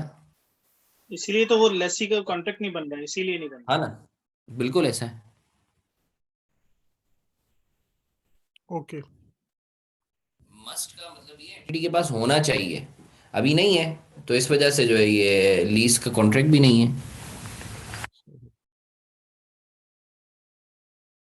अच्छा जी, तो अल्हम्दुलिल्लाह आज हमारी लीज की डेफिनेशन जो है वो कंप्लीट हुई, although that was a bit boring in theoretical area, but practically ये करवाना लाजमी था, क्योंकि अभी जहां जहां मैं कंसल्टेंसी देता हूँ तो वहाँ सब मुझसे ये पूछते हैं कि हसन हम जो है लीज से कैसे बचाएं, क्योंकि आपको पता है ROUA और लीज लायबिलिटी बुक करना एक अलग ही जो है उसकी एक्सपर्टीज होना। फिर जो है अगर जैसे मैं आपको बताऊं बाकी सेक्टर्स में तो इतना मुश्किल नहीं होता, मगर बैंकिंग सेक्टर में जो है वो पूरे पूरे कैश फ्लोज बनाना, क्योंकि बहुत सारी प्रॉपर्टीज होती हैं, ब्रांचेस तो होती है, रेंट मॉडल पर है, तो बहुत कम्बरसम टास्क होता है। तो बस उसी चीज को मद्देनजर रखते हुए जो है ये एक आंसर होता है कि भाई आप जो है उसको लीज की डेफिनेशन से निकाल सकते हैं तो निकाल दें, क्योंकि जहां लीज की डेफिनेशन से निकला वहां IFRS 16 अप्लाई नहीं होगा। तो खैर इंशाल्लाह अब नेक्स्ट सेशन में हम लोग जो है लेसी के पर्सपेक्टिव से लेसी की अकाउंटिंग देखेंगे कि लेसी किस तरीके से जो है अपने लीज को रिकॉग्नाइज करेगा। सही है, उससे पहले कुछ एग्जेम्पशंस वगैरह भी हैं कि लेसी जो है कब सिंप्लीफाइड अप्रोच पे मतलब ऑपरेटिंग लीज पुरानी जबान में रिकॉग्नाइज कर सकता है, एक दो एग्जेम्पशंस हैं वो भी हम देखेंगे। तो इंशाल्लाह टारगेट है कि नेक्स्ट वीक में इंशाल्लाह IFRS 16 हमारा रैप अप हो जाए। जी सवाल। सर वो IFRS 9 से रिलेटेड कुछ पूछना था। जी जी सर आपने उसमें बताया था कि ना हमें इक्विटी इंस्ट्रूमेंट के अंदर, यानी अगर इक्विटी इंस्ट्रूमेंट जैसा हमने, हमारा फाइनेंशियल एसेट है, हमने किसी की इक्विटी खरीदी हुई है, तो हमने हम ना उसके अंदर अगर OCI मॉडल एक दफ़ा चूज कर लेंगे, इनिशियल डेजिग्नेशन हो जाएगी, तो फिर हमारे पास इररेवोकेबल ऑप्शन होगी, हम दोबारा P&L में नहीं जा सकते। फिर आपने बिल्कुल बताया ऐसा। था कि इन केस अच्छा सर एक और बात भी आपने की थी कि अगर हम ये OCI के अंदर जो अनरियलाइज्ड गेन है, लॉस भी यही ट्रीट करेंगे, गेन भी यही ट्रीट करेंगे, और इन केस बाद में ये रियलाइज्ड भी हो जाता है तब भी हम इसे OCI में ही ट्रीट करेंगे, P&L में नहीं बिल्कुल लेके ऐसा। जाएंगे। बिल्कुल ऐसा है। तो बिल्कुल सर ऐसा। उसकी वजह आप बता रहे थे कि उसकी वजह आप बता रहे थे कि जो है ना, लोग काफी सारा गेन जमा हो जाता था OCI के अंदर, अगर उनकी परफॉर्मेंस अच्छी नहीं होती थी तो वो गेन P&L में ट्रांसफर कर देते, रियलाइज कर देते थे, हम्म ऐसे कर। लेकिन सर मैं ये कह रहा था कि अब जैसे हमारी हर ईयर में अगर suppose fair value change increase कर रही थी, हमें गेन हो रहा था, हमने उसे OCI में शो किया, तो सर तब भी एक्चुअली गेन हो रहा था, लेकिन हमने उससे अपनी परफॉर्मेंस को बेहतर नहीं किया, हमने मतलब एक्चुअल जिस प्रॉफिट की बेसिस पर डिविडेंड मिलना है हमने उसे नहीं बढ़ाया, हमने OCI को बढ़ाया, रिवैल्यूएशन रिजर्व बढ़ाए, है ना। तो जी। अगर हमारा रियलाइज्ड हो जाता है तो इसको P&L में रिसाइकल करने, यानी गेन को रिसाइकल कर लेना P&L के अंदर, इसमें क्या था। अच्छा देखें, इसमें एक्चुअली वजह ये स्टैंडर्ड ना सबसे पहले तो फेयर वैल्यू थ्रू OCI को डिस्करेज करता है, ठीक है। अब मुझे बताएं फेयर वैल्यू थ्रू ओसीआई में रखने की और इजाजत ना देने की उसकी एक वजह है। स्टैंडर्ड बोलता है कि भाई देखो आप फेयर वैल्यू थ्रू ओसीआई पे क्या कह के रख रहे हो कि ये आपकी लॉन्ग टर्म इन्वेस्टमेंट है। लॉन्ग टर्म इन्वेस्टमेंट का मतलब ये है आप कभी उसको डिस्पोज नहीं करोगे, सही है ना। इसका जी मतलब ये है कि आपको फेयर वैल्यू से तो कमाना ही नहीं है। इसका मतलब ये है कि आपको कैपिटल गेन से तो कमाना ही नहीं है। तो अगर तो आपका मकसद फेयर वैल्यू गेन या कैपिटल गेन से कमाना नहीं था तो फिर वो पीएनएल में भी ना आए, सही है ना।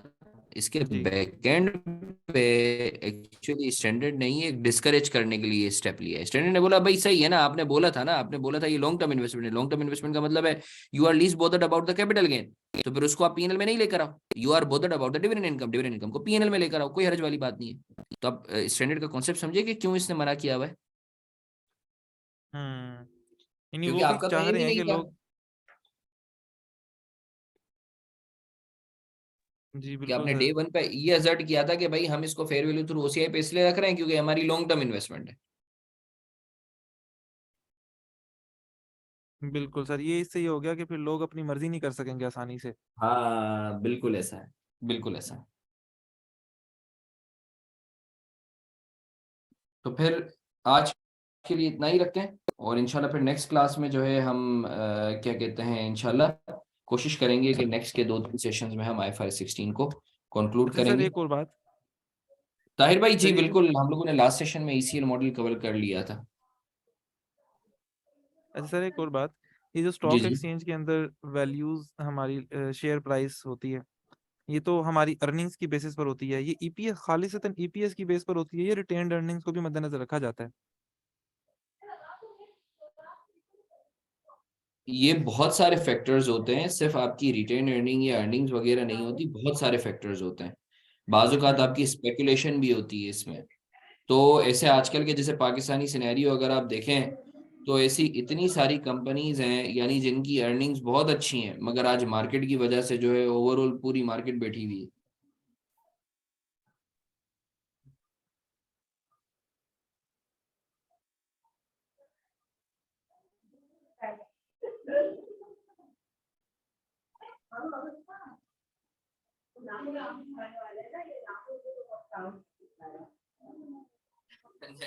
सर 95% स्पेकुलेशन आरिफ साहब कह सकते हैं, आप आजकल के सिनेरियो में तो लाजमी कह सकते हैं। अच्छा सर, वैसे बज़ाहिर ऐसा लगता है कि अब हम ओसीआई से जब रिटेन्ड अर्निंग्स में ट्रांसफर करते हैं तो मतलब बज़ाहिर ऐसा लगता है कि ओसीआई से अगर आप पीएनएल में ट्रांसफर करते हो और फिर वो रिटेन्ड अर्निंग में जाता तो सिर्फ प्रोसेस लंबा होता और कोई फर्क ना पड़ता। क्या ये बात सही है या और भी फर्क होते हैं इसमें? नहीं, फर्क होता है, आपके ईपीएस पे इम्पेक्ट आता ना। जहां पीएनएल में आप ले जा रहे हो इसका मतलब है आपका ईपीएस बढ़ेगा। हाँ, उसकी तो फॉर ये the year primary EPS business का से भी फर्क हट होता है। जाता ना कि लोग जो शेयर खरीद रहे हैं वो प्राइमरी बिजनेस के ऊपर ले रहे हैं और आप यहाँ पे ओसीआई के थ्रू करके दूसरे इन्वेस्टमेंट के थ्रू करके अपनी पीएनएल को बढ़ा रहे हैं। बिल्कुल ऐसा है, बिल्कुल ऐसा है। बिल्कुल।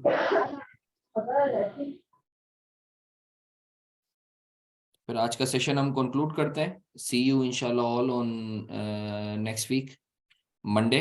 अनलेस मेरा कोई कमिटमेंट आ गया तो फिर जो है हम ट्यूसडे और थर्सडे लेंगे। वैसे यही है, ज़्यादातर मेरी कोशिश यही होगी कि जो आप लोगों ने एक डिसाइड किया है, ऑल दो मेरे लिए थोड़ा सा मुश्किल होता है but I would try to manage this. और मंडे को इंशाल्लाह हम लोग फिर मुलाकात करते हैं। Thank you so much. अल्लाह हाफिज़।